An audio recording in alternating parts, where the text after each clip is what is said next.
Senior officials from Washington and Moscow arrived at the talks in Geneva Friday morning. Through the 21-plus months of Syria's civil war, there's been no shortage of diplomacy, but a significant shortage of progress. Attacks from both sides continue to destroy Syria's cities and towns, kill tens of thousands of people, and leave hundreds of thousands as refugees in mud-soaked camps in neighboring countries.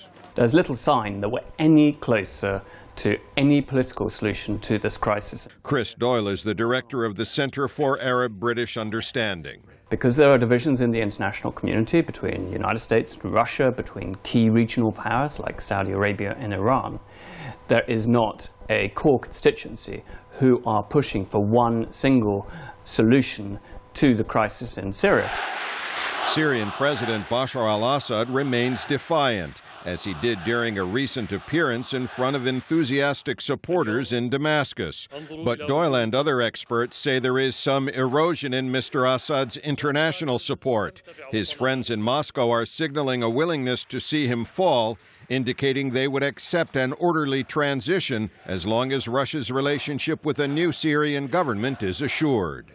From the Maplecroft consulting firm, analyst Anthony Skinner says via Skype that's why Russia's more willing to deal with the Syrian opposition. Russia is hedging its bet. It hasn't fundamentally changed its position, but it's trying to establish a greater channel of communication and develop relations with the opposition. But Skinner says the situation is quite different for Syria's other main foreign supporter, Iran. The relationship between Tehran and Damascus is so fundamental to the regime in Iran in terms of its own agenda domestically and also in the region at large that it would not make sense for it to engage in a massive reversal.